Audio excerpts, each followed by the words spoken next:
Buenas tardes, buenas noches, depende del continente desde el que nos vean.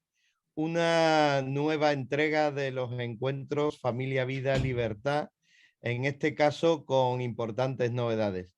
Hemos empezado el mes de diciembre y en este encuentro vamos a defender ya a los niños.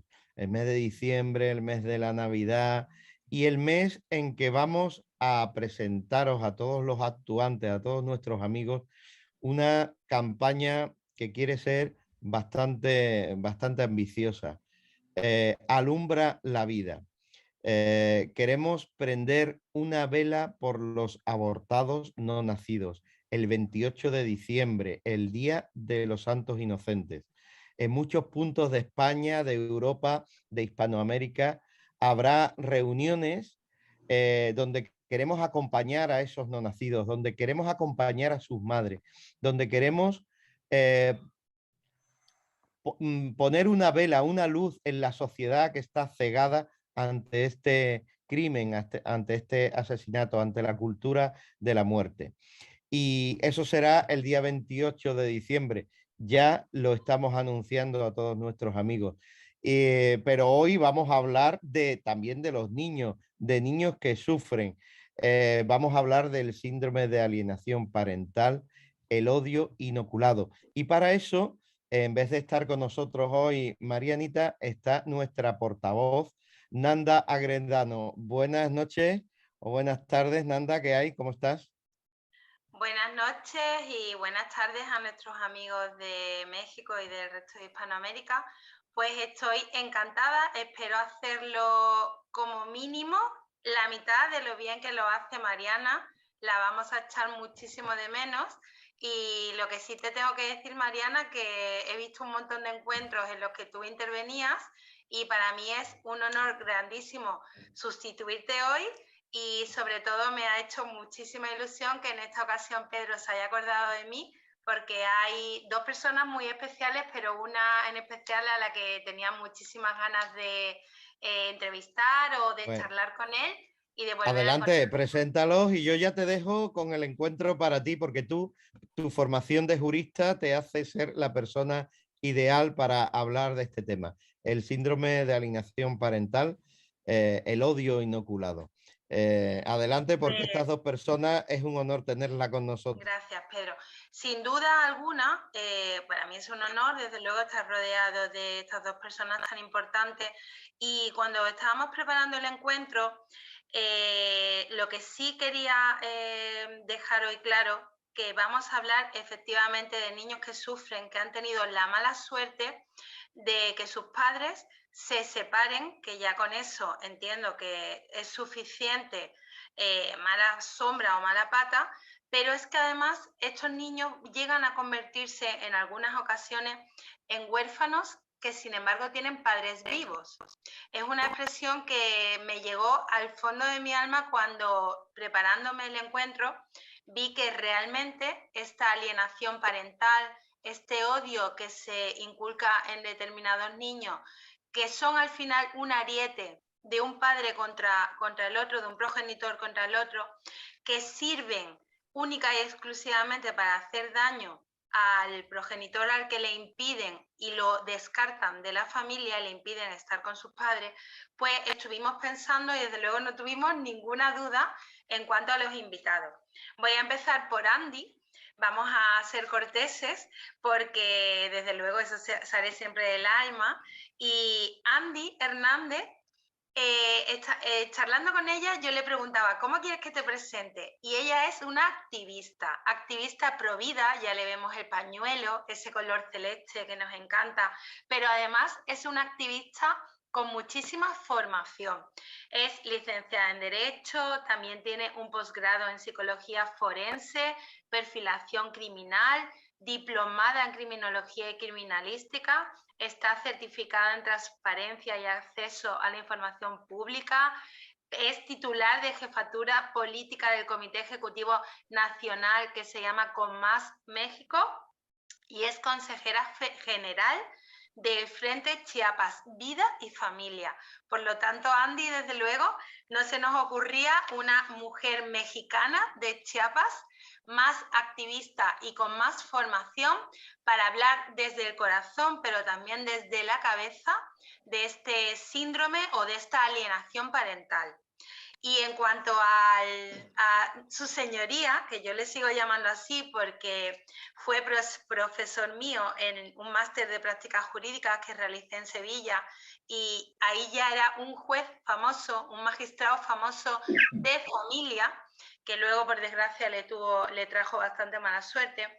Pero qué decir de don Francisco Serrano, pues ha sido magistrado nada menos que 21 años al servicio de los ciudadanos. Ha ejercido su carrera de juez sirviendo siempre a precisamente casi toda en familia. Luego, por cuestiones de la vida, fue abogado, se fue a la abogacía, ejerce la abogacía en Sevilla, en un despacho familiar en el que, gracias a Dios, también tiene muchísimo éxito. También hizo una incursión en la política. Por circunstancias de la vida y de la persecución de la feminazis. Exacto, sí, la verdad que después hablaremos. Luego íbamos a comentarlo, pero es cierto que lo pusieron en la diana y hasta que no consiguieron que dejara su vocación, una vocación a la que se había dedicado, porque aprobar judicatura es dificilísimo, lo dice una que no lo consiguió y es un temario muy duro. Y que por cuestiones políticas termine una persona teniendo que reconducir su vida laboral, pues la verdad, pero gracias a Dios la ha reconducido y además con muchísimo éxito. También querría mencionar que es abogado de la Rota y bueno, ha sido diputado en el Parlamento de Andalucía.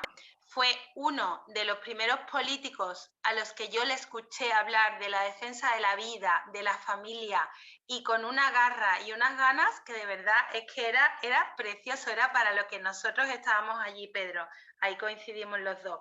Y hoy en día, bueno, también ha sido profesor de cursos universitarios en el que nos conocimos y también es un activista pro vida y pro familia. Así que la presentación, desde luego, de las dos personas que nos van a acompañar hoy, creo que hemos elegido muy bien. Muchas gracias por la presentación. Muchas gracias. Nada, estamos encantados de teneros aquí. Y ya os digo, preparando el encuentro, lo que hoy queríamos hablar es cómo se puede llegar a terminar utilizando a unos hijos a los que se les quiere, se les cuida, se les trata, a utilizarlos de tal manera que psicológicamente se acabe en muchas ocasiones con ellos. Y solo y exclusivamente con la finalidad de hacerle daño al otro progenitor con el que no pueden estar.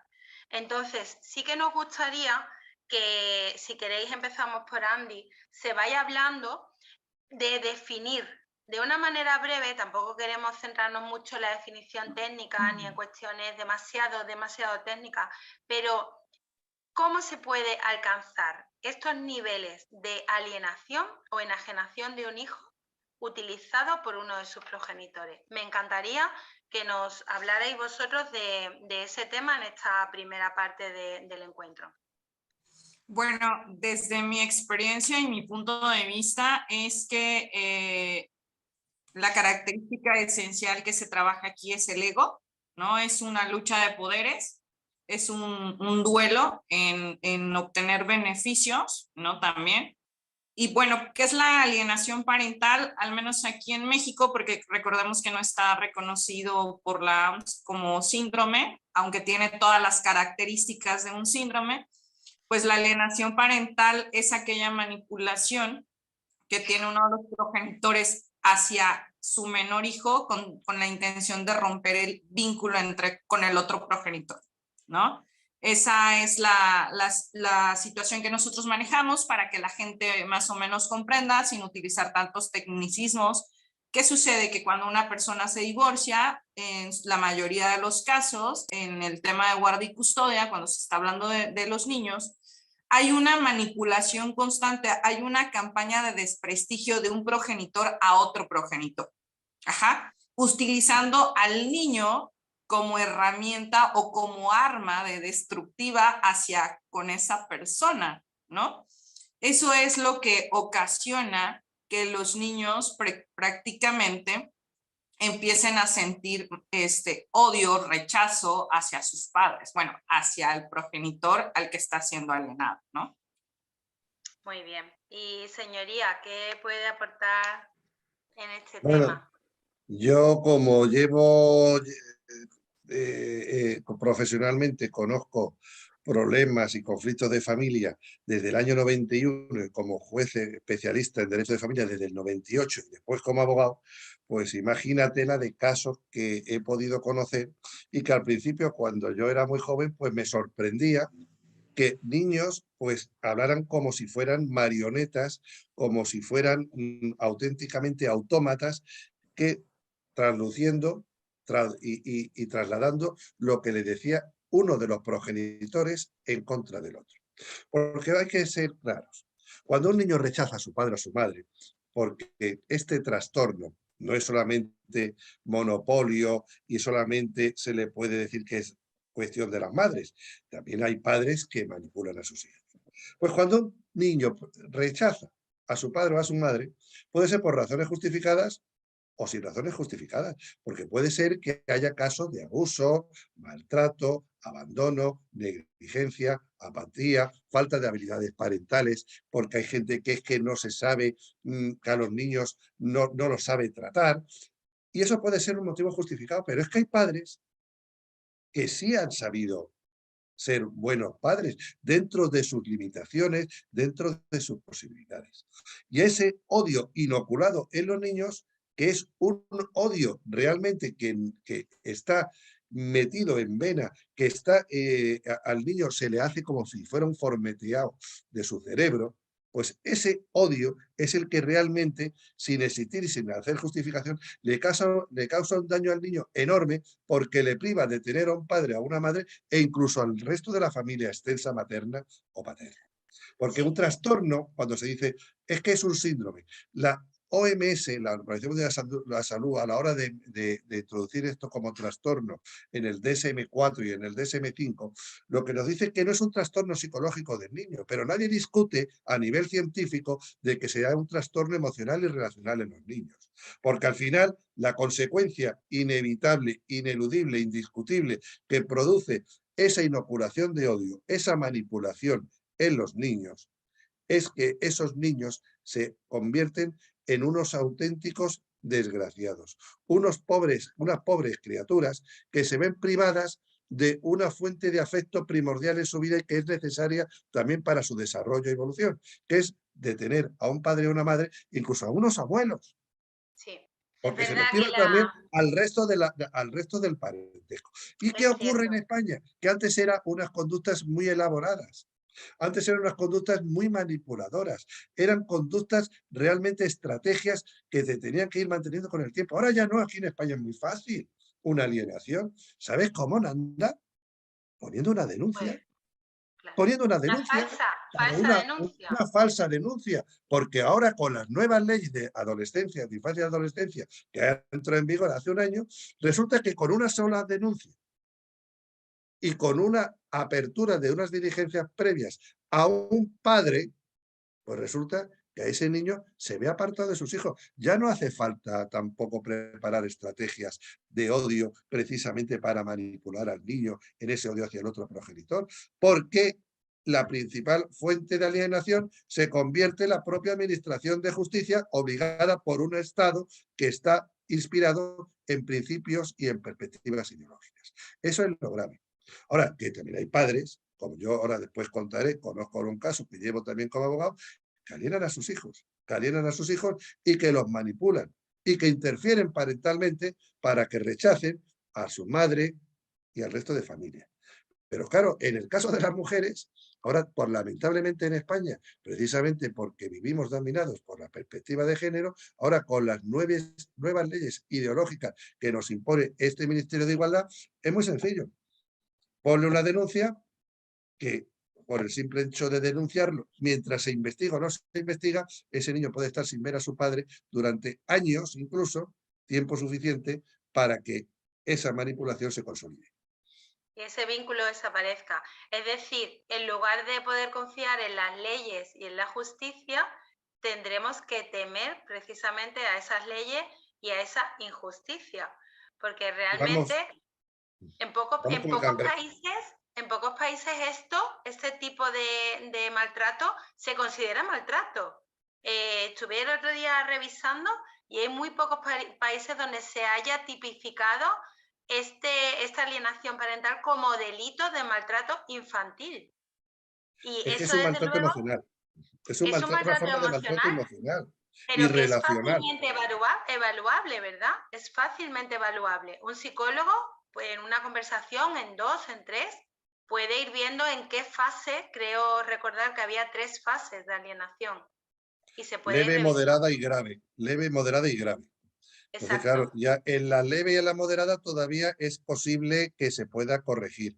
Pero primero es que tenemos que tener el diagnóstico. O sea, para poner un tratamiento, Nanda, yo creo, Andy, tú también estarás de acuerdo, para poner un tratamiento a una persona enferma, primero tenemos que tener el diagnóstico y reconocer que esa enfermedad o que ese problema existe. Si no reconocemos el problema, ¿cómo vamos a poner un tratamiento, ya sea leve, moderado o grave, el diagnóstico? Es imposible, porque es que ahora nos dicen que no se puede reconocer, que esto es un invento de los maltratadores.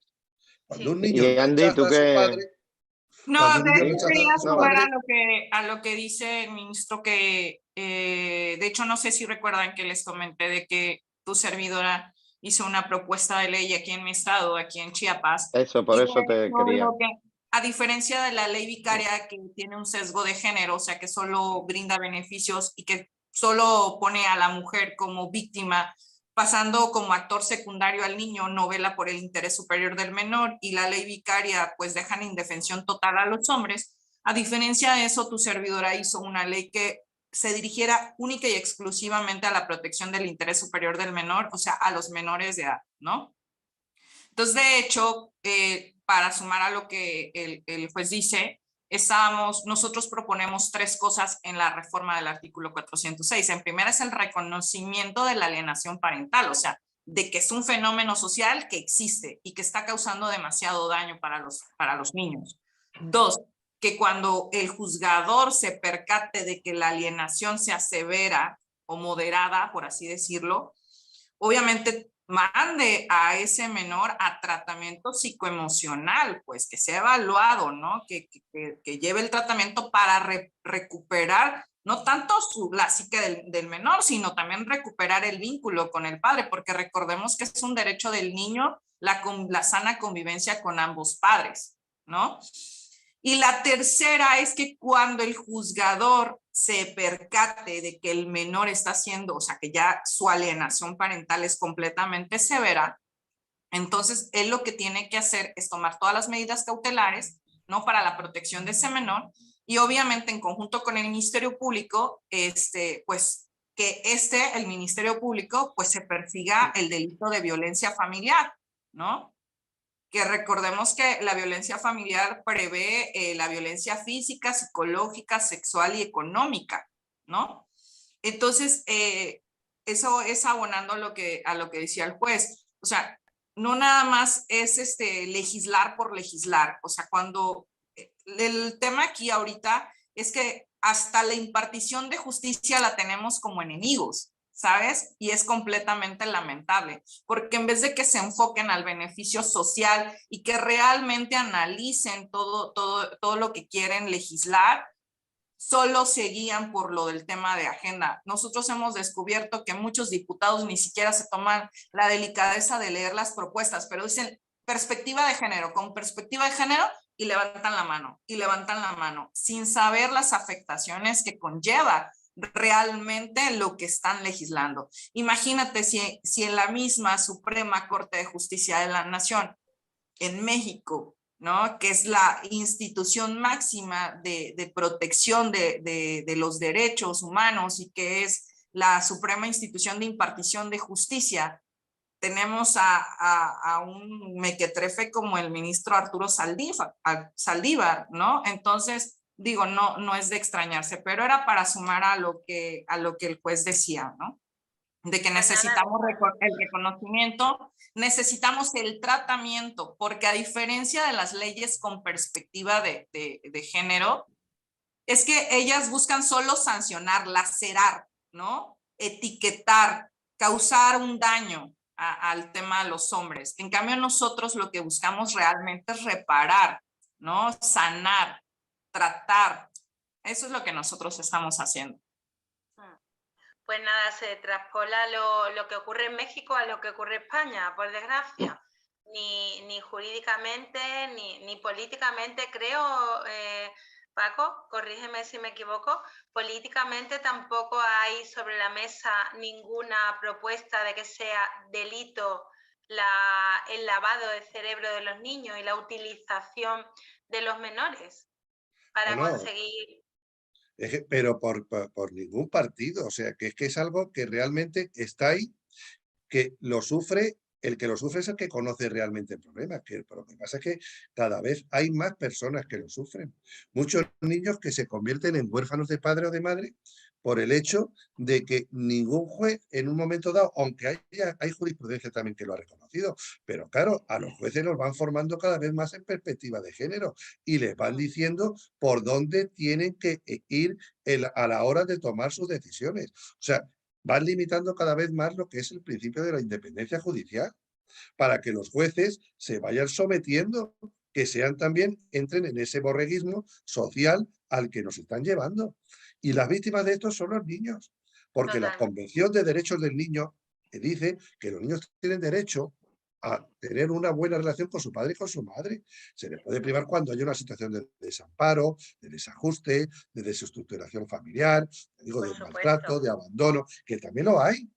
Sí, pero sí, es que, nadie claro, defiende, claro, para nadie un juez hoy defiende en en estos día, lo casos. más fácil, me va a pasar a mí como lo antes contado Pedro, que persiguen, como persiguieron a María Sanauja, que fue la juez de Cana de Barcelona, como me persiguieron a mí. Es muy desagradable que te tengas que ir de tu carrera que te gusta, que es tu vocación, precisamente porque sufres una persecución por actuar conforme a tu conciencia y conforme a tu independencia y en base a defender el principio esencial del interés superior del menor, como has dicho antes. Entonces, cuando tú defiendes eso, pero te apartas de lo que es la imposición de la dictadura, de lo políticamente correcto, pues te conviertes en un apestado, un enemigo público. Y los jueces muchas veces lo más fácil es decir, que el niño no se quiere ir con su padre, pues que le den por saco al padre, y lo más fácil es decir que el niño se quede con su madre y se le privan de las visitas. O se le manda a un punto de encuentro familiar, donde los puntos de encuentro familiar también son ahora mismo parten de un adoctrinamiento ideológico fundamental por parte de las profesionales que integran esos equipos. La gran mayoría, es cierto. O los equipos psicosociales. Que por también, ejemplo, aquí en México, juez, aquí ni siquiera esperan a un dictamen victimológico y psicológico para solicitar las medidas precautorias. Aquí nada más basta con que la mujer diga que tiene el temor fundado de que le sustraigan al menor, o tiene el temor porque es violento o algo, una estrategia que están utilizando mucho aquí en México, que me invento que ya existía, pero ahorita es el boom, es que para afectar la causa en guardia y custodia denuncian vía penal por violencia familiar, ¿no? Igual que aquí. Igual que aquí. Entonces, eso afecta a la causa y entonces, en vez de que los jueces tengan esa, ¿cómo se dice? Esa capacidad de no mezclar las causas y decir, ok, mientras no se resuelva eso, porque mientras eso no se resuelva, ¿dónde está la presunción de inocencia? Entonces, utilizando la presunción de inocencia, mientras no se resuelva, no haya una sentencia acusatoria en la vía penal, pues entonces no puede afectar la causa de guardia y custodia. Pero aquí, con el simple hecho de que levantes la denuncia y digas, él me está agrediendo, él esto, él el otro, pues ya con eso lastimaste o manchaste la causa de guardia y custodia. Y aquí lo terrorífico, lo verdaderamente terrorífico, es que los afectados son los niños. Eso es lo terrorífico, porque ellos se pueden, o sea, por ejemplo, en la propuesta que nosotros tenemos es de que el juez, lo voy a decir como dijeran en cristiano, sin terminología jurídica, para que la gente que nos vea nos entienda. Lo que nosotros estamos proponiendo es que mientras el hombre y la mujer se sigan agarrando a moquetazos en los juzgados, el sistema agarre a los niños y los proteja y diga, bueno, ustedes sí pueden agarrarse a moquetazos si quieren, pero de mientras el niño convive con los dos, porque el niño tiene derecho a estar en una sana convivencia con ustedes dos y al niño no lo tocan. Entonces, si se quieren seguir agarrando, agárrense ustedes, pero a los niños no los metan, ¿no? Tipo, con los niños no. Eso Pero, es, como ya es una agenda, como dice el juez y como dice Pedro, bueno, a mí no me extraña porque si ustedes siendo hombres fueron perseguidos, pues eso como que no debería de extrañarnos porque se supone que es una agenda misándrica, o sea, es una agenda que está en contra de los hombres, en contra de la potencializar, etiquetar, estigmatizar a los hombres, ¿no? Como violentadores. Pero imagínense yo siendo mujer, he recibido amenazas, censura, he recibido funadas que le llaman los jóvenes, que es que te exhiban. O sea, he recibido de todo por el simple hecho de no alinearme a su agenda siendo mujer. Entonces, siéntete orgullosa, yo también. De todos modos, sí que es importante y no quiero que se olvide que los niños sufren muchísimo y por supuesto su interés superior está por ahí, por encima.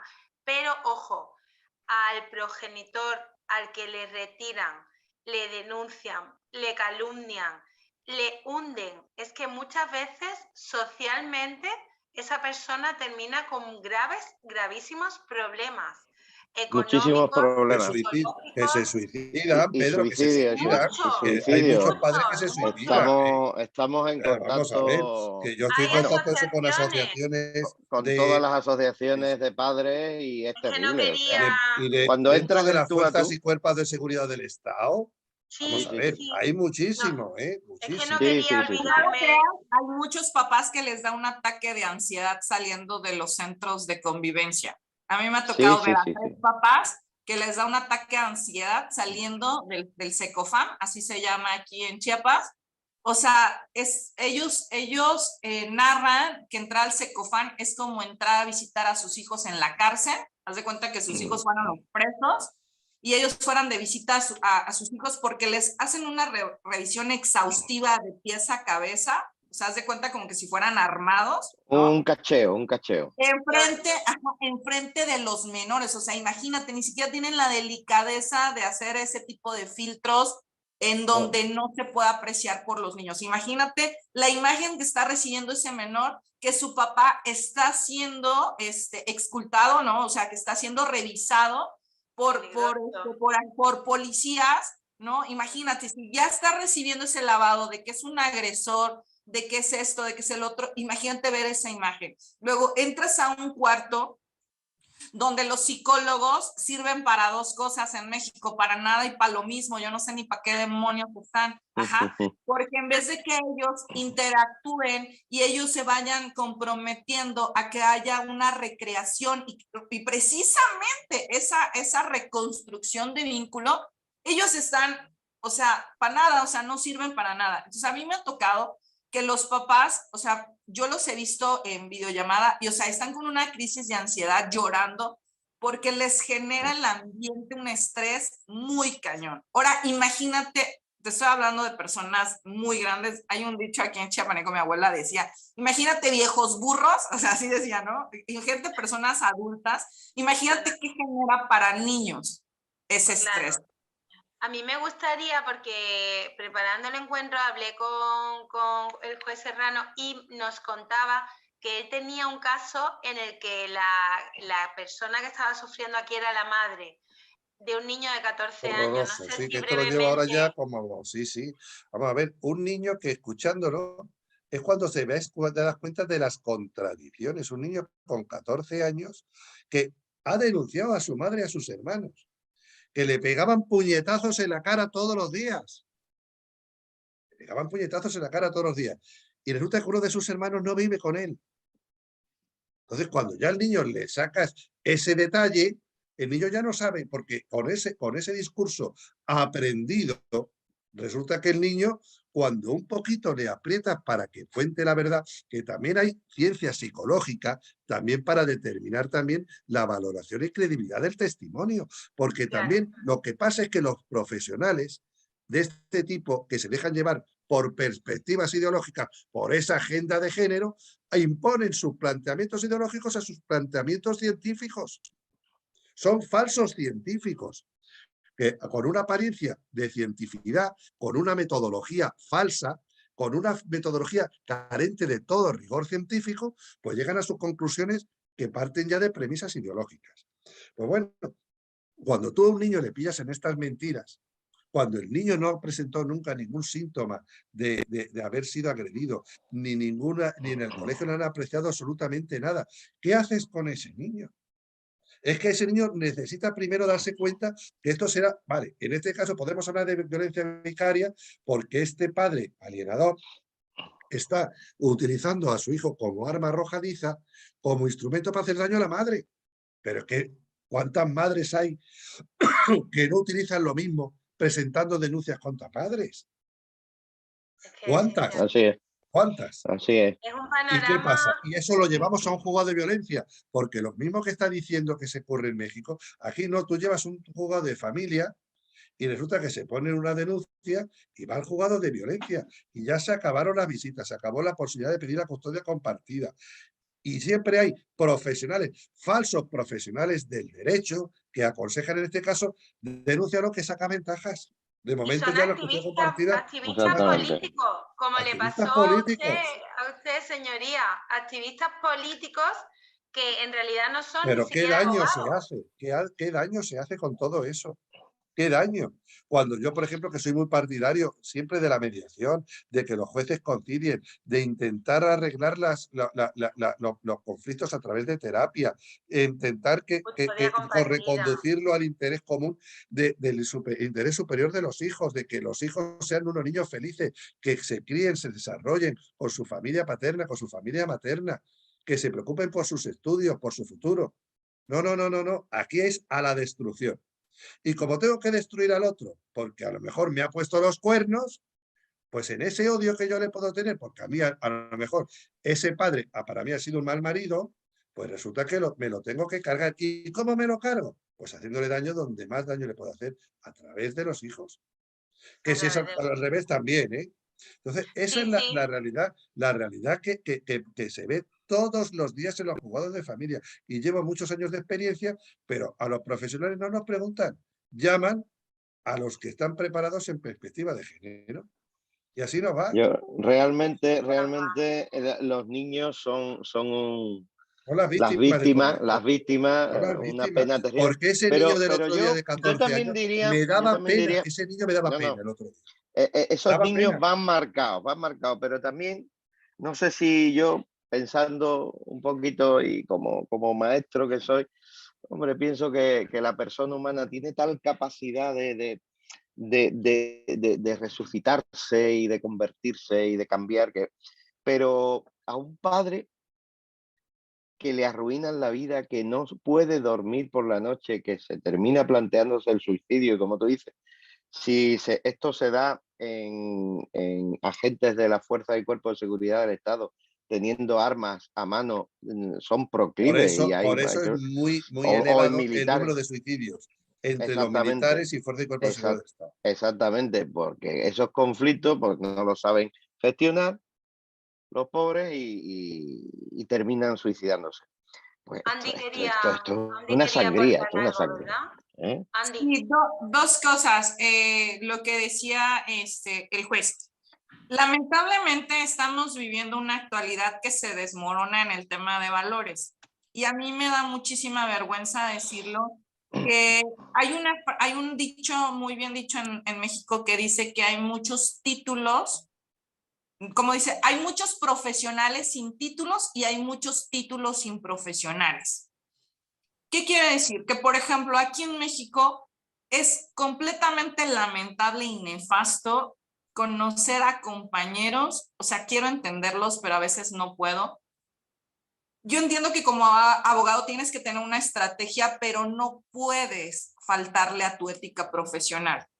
Por supuesto. Entonces, el que tú, aún sabiendo que puedes destruir a una persona y que puedes destruir a un niño más que nada, porque yo me enfoco en el tema de niños y a mí me interesan más los niños, pero que puedes destruir esa parte Imagínate qué maquiavélico puede ser el que diga, mira, ve y denuncia violencia, y di que te violó, o di que te acosó, o di que te maltrató, y ha llegado hasta a veces que de verdad que te sorprendes al pensar qué tan maléfico puede ser una persona para inventarse tales cosas. ¿Me explico? Esa era como la parte de lo que decía de los profesionales. Es completamente lamentable que en las universidades, estoy hablando tanto de España, Argentina, México y Chile, que es lo que más o menos es el tema, es completamente lamentable que estén adoctrinando tanto en este tema a los jóvenes, que se está perdiendo lo más importante, que es la ética profesional. O sea, ¿cómo me puedes decir, por ejemplo, en mi tema como activismo, cómo me puedes decir que yo siendo hija de un médico, especialista, con 4 subespecialidades, 13 subespecialidades, perdón, él no pueda lograr entender cómo los médicos de hoy quieran negar la existencia de la vida desde la concepción? O sea, no logra comprender mi papá, ¿no? O sea, y cuando tú hablas de la ética profesional, ya te hablan de que eres un retrógrada, que ya estás anterior, ¿no? Claro. La otra cosa que tiene que ver como lo mismo, yo lo decía en una conferencia que tuvimos, bueno, que hubo una conferencia, un foro sobre el tema de libertad religiosa, pero tiene más que ver, más de lo mismo, es como el mismo rollo porque es la misma agenda. Yo decía que es completamente lamentable y curioso que las autoridades, ya sea el Estado, le llamemos así, ya sea en cualquiera de sus 3 niveles, ¿no? Cuando ahorita todo es feminismo, todo es perspectiva de género, todo tiene que ser ideología de género, sí o sí. Ajá. Si tú vas a cabildear, si tú vas a tocar la puerta, es más, a mí una diputada me dijo, te recibo porque te tengo que recibir. Así me dijo. O sea, porque trae un tema conmigo por el tema del activismo, ¿no? Entonces me dijo, te recibo porque te tengo que recibir, no me queda de otra, literal, y tengo testigos. Bueno, pues qué lamentable que para que nosotros, que somos las personas que tenemos la ética profesional, que nosotros somos los que tenemos los principios y los valores, se nos sean cerradas las puertas. Pero lo más curioso, por ejemplo, no sé si está pasando en España, pero acá en Chiapas, por ejemplo, hay un tema de la reconstrucción de los tejidos sociales. ¿Y sabes a quiénes están hablándole para la reconstrucción de los tejidos sociales? A nosotros, a los mojigatos, a los aleluyos, a los retrógradas, a los conspiranoicos, a todos nosotros son a los que nos están llamando. Ajá. Como activistas sociales, presidentes de asociaciones civiles y religiosos, las ARs, ¿no? Las asociaciones religiosas. A nosotros son los que nos están llamando, a nosotros son a los que nos invitaron y llenamos un foro porque estamos comprometidos con la reconstrucción social. No viste a los diversos, no viste a las feministas, ¿no? Pues esa es una esperanza, porque yo no quería terminar el encuentro con este panorama tan desolador. ¿La esperanza cuál es? Que se den cuenta estos niños a los que hoy en día se les adoctrina, que se den cuenta estos niños que van a la escuela y le dicen que por ser hombre ya son malos, que se den cuenta estos niños que están alejados de sus padres o de sus madres en algunos casos y en algún momento revierta esta situación, porque vamos a llegar tan abajo que solamente ya se podrá subir.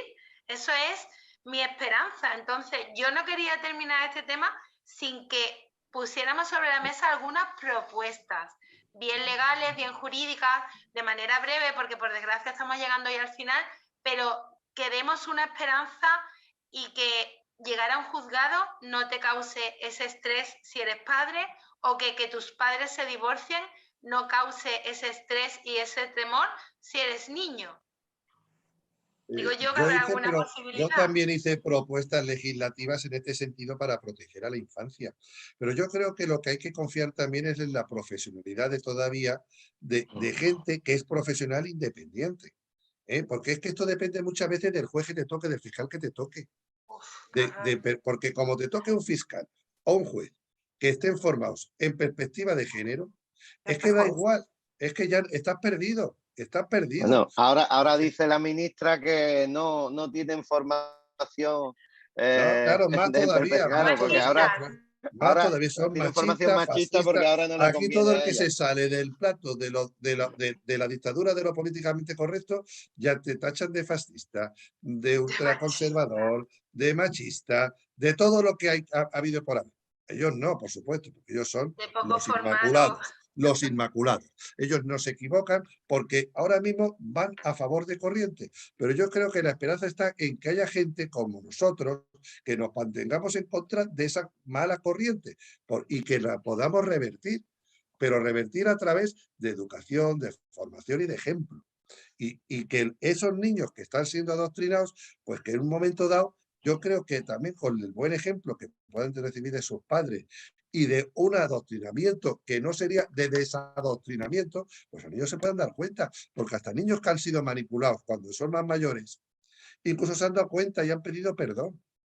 Que no le he dado tiempo a lo mejor a recuperar a unos abuelos, porque al final resulta que como nacemos con una fecha de caducidad, a los abuelos a lo mejor no los han recuperado.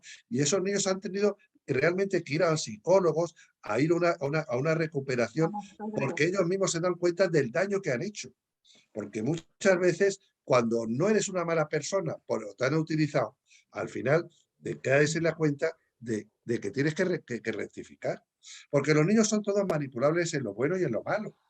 ¿Por qué los niños se creen en los Reyes Magos? Vamos a ver, ¿por qué los niños pequeños creen en los Reyes Magos? Es cierto que existen los Reyes Magos, pero el niño está convencido de que el día 6 de enero Baltasar, Gaspar y Melchor han entrado por la ventana de su casa para dejarle los regalos y lo han visto. Y lo han visto. Pues Ese claro, es niño que no los está Reyes mintiendo. Magos existen. Ese niño no Claro, está por mintiendo. supuesto que existen. Pues ese Y niño le está vamos a mintiendo, pedir, lo ve, porque da le vamos a pedir gloria este ver año a niños ética grandes. profesional. La inocencia de la infancia no la podemos perder. Una película bellísima que refleja lo que es una alienación en sentido positivo es La vida es bella. Por Sí, supuesto. sí, sí. Sí, A un claro. niño, a un niño Exacto. que a un padre le convence de que un campo de concentración es un parque de atracciones. Es un parque, es Pues, precioso. ¿cuántos niños que sus padres son parque de atracciones les hacen creer que esos padres son campos de concentración? Así. Exactamente, Así. nunca mejor dicho. Yo creo que ese es el más ejemplo bonito. que lo pongo mucho, lo pongo en las conferencias cuando doy para que la gente entienda la alienación parental. ¿Hasta qué punto a los niños les podemos influir en positivo o en negativo? O esa foto de un marín americano que venía después de no sé cuántos años de estar preso en Vietnam y un niño que no conocía porque llevaba 7 años allí y ese niño nacería cuando él estaba preso, el niño se agarra a su padre con todo el cariño del mundo. Se abraza a su padre. ¿Por qué se abraza a su padre? La figura principal de esa foto es la madre que está detrás, que es la que todos esos años le ha hecho creer a ese niño lo bueno que tu padre tiene que volver, pobrecito, tu padre es lo mejor del mundo. Pero cuando se quiere convencer también que ese padre es lo peor del mundo, que ha sido malo. A mí un niño me llegó a decir, siendo juez, mi padre, porque claro, después de presionar, ¿por qué tú no quieres ver a tu padre? ¿Por qué no quieres ver a tu padre? Pues yo no lo quiero ver, señor juez, ya en esa presión que le llevé, porque mi padre me quema con cigarrillo en los brazos. Tras, yo pensé, vamos a ver si estoy yo equivocado, y efectivamente este niño está justificado que no quiera ver a su padre, y el padre que está ahí llorando es un teatrero, es un auténtico hipócrita, y ha dado motivo para que este niño lo rechace, y a lo mejor tengo que llamar hasta la fuerza para que lo detengan. Digo, bueno, pues enséñame las quemaduras de los cigarrillos, hijo, enséñamelas. Eran lunares, Nanda, eran lunares. Y el niño estaba convencido de que esos lunares eran quemaduras que se les había hecho su padre. Eso se lo había inventado el niño. Qué pena.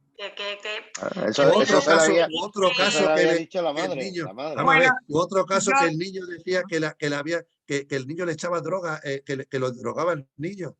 Que le haga, y le llevó orina, me llevó orina para que la analizaran la orina del niño. Y efectivamente la analítica decía que la droga, que había en la orina del niño había droga. Y me dice pero no, pero es que lo que pasa es que la droga no está metabolizada. O sea que se le han echado la droga allí y la han echado en la orina, le han echado droga. Imaginaros la mala leche que hay. Y la mala leche no tiene sexo. La mala leche Exactamente. no tiene sexo. Y hay No, pero padres que la también ley, utilizan lo la mismo. ley sí, Pero la la ley ley sí. con perspectiva La de ley, género el que sí hace la ley favorece, sí que lo sabe. El que hace hace la la ley trampa. sí. Sí. Hace la Andy, trampa. Andy, ¿tú Bueno, querías comentar?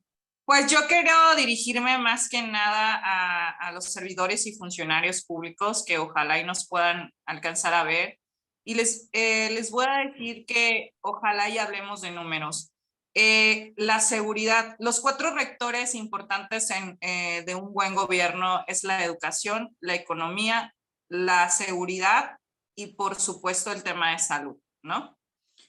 Si hablamos, por ejemplo, de México, veamos las estadísticas de lo que está sucediendo hoy en día en nuestros países con el tema de inseguridad, y todo esto se lo debemos al rompimiento de los tejidos sociales y obviamente el ataque frontal hacia la familia y la religión, ¿no? Y eso que tiene que ver mucho, tiene mucho que ver, porque mientras ustedes, miren, ese tema del dinero no se trata de dinero, porque ustedes se pueden seguir clavando la lana sin problema, pero mínimo trabajen y tengan resultados. Y lo mínimo que pueden hacer es que, ¿sabes qué? Aunque lleguen personas que no deben llegar al poder, porque a veces llegan los más ignorantes y los más nefastos al poder, mínimo tengan la delicadeza de contratar a personas que sí tienen la capacidad de analizar, ¿sí? De discernir un beneficio a la sociedad. Lo digo con mucho respeto, no como insulto, sino como la definición de la palabra. No he conocido una persona más imbécil que Ivonne Montero, realmente. Y me apena muchísimo. ¿Quién es, Andy? Esta Montero, la que es de... Irene Montero. Uy, sí. Ya le Irene estaba Montero, sí. llamando el nombre. Sí, sí, sí. Irene Montero. Hombre, Nunca, es famosa nunca, hasta en Chiapas, ¿no? Allí nunca. también. Allí también ha llegado Es que su es fama, la increíble. precede. Sí, nunca había conocido una tipa como ella, realmente. Digo, una cosa es defender una agenda y otra cosa es defender lo indefendible, ¿no? Entonces, yo lo decía y lo he dicho acá, por mí se pueden seguir clavando la lana porque eso no es un secreto que en la política los funcionarios y todos los que llegan al poder se roban la lana. Eso no es un secreto, ¿no? Lo pueden seguir haciendo, pero mínimo que devuelvan un poquito dentro de todo su cinismo a la sociedad, mínimo que la dejen de joder, decimos aquí en México, Sí, que la bueno, dejen de perjudicar, ¿no? es famosa porque estos últimos días odio nuestra amiga hacia Carla Toscano le dijo públicamente en la tribuna del Congreso, le dijo, pero usted, ¿cómo tiene la desfachatez de llamar a los jueces feministas que no han estudiado cuando usted Machistas. lo máximo que ha estudiado es a Pablo Iglesias? O sea, su expareja, claro, porque no tiene estudios. Yo le pregunté el otro mal. Claro. Yo le pregunté a mi esposa, digo, oye, ¿tú crees de verdad que Irene Montero solamente ha estudiado a Pablo Iglesias o tendrá otro más? Y tú dices, no. Solo a Pablo Iglesias no ha estudiado. Estudia también los argumentarios que les pasa a sus asesores. El manual feminista. El manual, pero que el manual es un fascículo, ¿eh? O sea que no es prácticamente, lo repiten y lo reiteran y cuando ya te lo sabes es muy fácil de rebatir. Porque lo malo de tener ignorantes, hay que convivir con la ignorancia, está bien, ¿qué le vamos a hacer?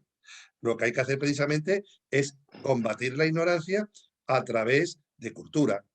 Pero que lleguen, lo malo no es que haya ignorantes, es que esos ignorantes lleguen a ser ministros. Claro. Es que lleguen a ser ministros. Ese es el problema. Y que tengan responsabilidad de gobierno, que manejen presupuestos de miles de millones de euros. Ese es el problema. Lo que se concluye después del encuentro, que vamos, no he podido disfrutar más, os admiro muchísimo y os lo agradezco, de verdad que he disfrutado mucho, me ha encantado.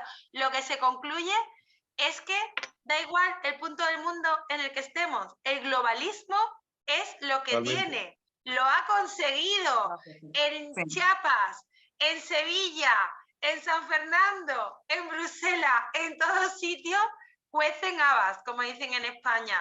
Porque estos son marionetas claro, de esa agenda. Porque por encima de todo eso, claro, y esos son los hijos que manejan el mundo. Eso Y son los solo padres. invitar, Todo. No tienen ¿sabes qué? Se me moral. pasaba invitar a los papás, digo, de buena onda, de verdad. Si no les interesa otra cosa más que su bien personal, tiren la toalla, porque ustedes no saben las circunstancias y los resultados de esos niños alienados. Adicciones, Sí. traumas psicoemocionales, ¿sí? Se repiten patrones violentos, Efectivamente. suicidio, codependencia emocional, ¿sí? Depresiones, etcétera, etcétera, etcétera. Todo es tremendo. Cuando ¿Qué entendamos futuro? que los pilares de cualquier ser humano son sus padres, que nadie ocupa un lugar, o sea, aquí en México hay una broma que le decimos las mujeres 4x4 a las mujeres luchonas y buchonas, ¿no? Así le decimos a las que son mamá, papá y todo ese rollo que dicen ellas, ¿no? Bueno, pues ese tipo de mujeres jamás van a suplir ese vacío de un papá. Y un papá jamás va a poder suplir a mamá. Mientras no comprendan eso y no tengan la capacidad, la inteligencia emocional de aprender a dividir entre que él fue un desgraciado como pareja y me engañó, pero no es un mal padre, ¿no? En ese momento muchas cosas van a cambiar. Y yo lo único que mi mensaje es para las mujeres porque yo soy mujer, ¿no? Y yo te voy a decir a ti, mujer, sé congruente, por favor. No puedes decir que amas a tus hijos, no puedes dar un mensaje de amor a tus hijos si el interés sobre ti va primero por ti que el de tus hijos. Para mí como mamá primero va la salud emocional de mis hijos, la salud psicoemocional de mis hijos y todo lo que tenga que ver con mis hijos y al último yo. Ese es mi punto de vista. Entonces te invito a que tu ego, tu rencor, tu venganza, tu dolor, lo trates de verdad, porque sabes que ahorita es con él, pero vuelves a repetir el patrón porque te vas a volver a agarrar ahorita sí te vas a agarrar un gañán y luego otro y otro y otro. Entonces, reciban terapia, busquen ayuda profesional. Si un papá está viendo, mamá o papá está viendo que su hijo está teniendo como conductas atípicas que no son normales, que tenían como siempre, busquen ayuda profesional en vez de confrontar, siempre traten de mediar. Y pues ojalá que nuestra propuesta de ley en Chiapas sea una realidad. No tiene sesgo de género, puede ser utilizado por mujeres y por hombres para el beneficio y el interés superior del menor. Muchísimas gracias por la invitación, Pedro. Muchas gracias, Nanda. Gracias. Le haremos el seguimiento. Le haremos el seguimiento. Oye, nosotros defendemos... Yo quiero que también Paco Serrano le dirija un pequeño mensaje de medio minuto a nuestros papás, a la gente de Custodia Compartida, a los que están sufriendo tanto, a tantos que conocemos, no vamos a decir nombres, pero los tenemos en la mente. Hay un movimiento enorme que si somos capaces de verdad de darle un cauce, puede derribar gobiernos, puede terminar con las ideologías de género, la ideología feminista. Y mándale un mensaje a estos que han estado al borde del suicidio, en la desesperación, conocemos tanto. Dile una frase. He conseguido alguna vez, en algún caso, más de dos, de quitarle la idea de suicidio a algún padre. Ya por eso, simplemente, ya no necesito más medallas. Conseguir salvar vidas es algo que, desde luego, es lo más gratificante. Y lo que le diría a esos padres, a esas madres que están en esa situación, que se den cuenta que somos complementarios, somos distintos. Si ahora dice la diversidad de la familia, si la diversidad ya está reconocida, somos distintos, pero también hemos de ser complementarios y los hijos necesitan a su papá, a su mamá, a sus abuelos. Esa es la familia que realmente necesitan los niños. Oye, que si falta un día un padre y una madre, pues falta que haya un divorcio. Muchas veces es mejor un buen divorcio que un mal matrimonio, una mala relación donde los niños vean una situación de conflictividad. y que se den cuenta que ese modelo de custodia compartida pues es la mejor forma de hacer un bien a sus hijos, y para que esa mujer que se quiere liberar y empoderar pues pueda cumplir con sus objetivos. Porque la mujer Así que se es. quiere hacer la madre, esta que dice Andy, que quiere serlo todo, al final ¡Las eso sí que luchonas! es empoderes. Eso sí La que es buchona. complicado. Es que eso Así sí que es. es complicado. Que se Me ha dé cuenta Pues que encantado. la mejor nuestra, forma de que empoderar a la mujer es que esas responsabilidades que asume como madre, pues tenga el apoyo y el complemento de un padre que también tiene responsabilidades. Porque yo muchas veces, como juez, le decía, es que yo quiero mi derecho de visita, mi derecho a tener a mi hijo. No, es su derecho y su obligación.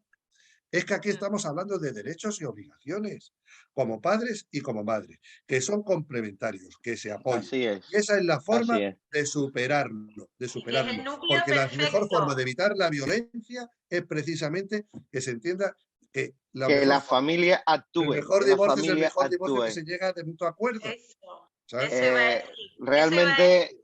realmente yo conocía de la bravura, de la lucha de Paco Serrano, pero hoy me ha sorprendido nuestra amiga Andy. Andy. Muchísimas gracias. Has Y cometido en que todos los sitios cuecen habas, en todos el sitios tenemos los error, mismos el problemas. error de Todos. aceptar, porque vamos a contar contigo a partir de ahora en nuestras luchas, en nuestras batallas culturales, Qué Andy. bien, ¿eh? qué Y bien. bueno, ha sido tu primer encuentro, Nanda, Bueno, moderando como y yo he organizándolo disfrutado todo. muchísimo. Lo que sí quería terminar diciendo que nosotros desde Actúa Familia defendemos la familia como núcleo perfecto, donde se puede desarrollar el ser humano, el mejor, la vida y la libertad. Y el próximo encuentro que ya tenemos previsto y que además le dio el nombre o nos iluminó el juez Serrano, va a ser, si Dios quiere, el día 22 de diciembre y se va a llamar Alumbra la Vida. Estamos Exactamente. preparando, bueno, Pedro está trabajando muchísimo, estamos sumando a muchas asociaciones pro vida para llevar a cabo un gesto muy sencillo pero muy bonito en defensa de los no nacidos. Y lo queremos hacer, como ha dicho Pedro al inicio, el Día de los Santos Inocentes. El día en que hace más de 2000 años ordenó matar a Herodes a muchísimos niños y sus madres lloraban como locas. Hoy en día, por desgracia, no se reproduce ese llanto, sino que son las mismas madres las que, o bien engañadas por la industria del aborto, o bien porque desconocen las consecuencias, son las que hoy en día ofrecen la vida de sus hijos. Y queremos iluminar, alumbrar, hacer un gesto de luz frente a la oscuridad y un gesto de esperanza. Y como digo, los encuentros de familia, vida y libertad, el próximo, este ha sido de familia como núcleo perfecto de la sociedad e irreproducible. Y el próximo, el día 22 de diciembre, lo estamos preparando con muchísimo cariño. Y tendremos unos líderes pro vida de primer orden. De primer orden. No vamos a adelantar nada, pero nos vamos a sorprender. Esto va a ser una campaña que esperamos tenga muchísimo eco en la sociedad, que ayude, que un gesto por la vida, alumbrar una vela, prender una vela por los inocentes abortados, el Día de los Inocentes, para situar de nuevo en el debate público la masacre de los niños en el seno de la materna. Un gesto por la vida para colaborar a revertir las leyes que amparan la cultura de la muerte, para acompañar a los niños inocentes abortados y a las madres que son engañadas, que son también víctimas del aborto, y para acompañar a la propia sociedad. Habrá gestos por la vida en tu ciudad, seguramente. Permanece atento a nuestros portales, actuafamilia.com y alumbralavida.com. Allí te daremos los datos y te daremos la posibilidad de que tú convoques un gesto por la vida el día 28 de diciembre. Pues despedimos a todos nuestros amigos, nuestra comunidad de actuantes. Nosotros seguiremos en el background. Pedro, Andy, Nanda, muchísimas gracias. Gracias a vosotros. Poniendo un granito de arena, yo creo que por nuestra parte intentaremos mejorar esta sociedad y este mundo que vive en las sombras y en esa cultura de la muerte de la que dice Pedro. Así No que me entre cabe todos, Paco, a hasta la ver vista. si salimos de esto. Adiós, No me gracias. cabe duda. Adiós, adiós Muchísimas amigos. gracias. Adiós, adiós. Adiós. Buenas noches. Ahora sí que buenas en nombre de Dios Adiós. y para su gloria, ¿no? Y muchísimas gracias a los cuatro, que Dios los bendiga.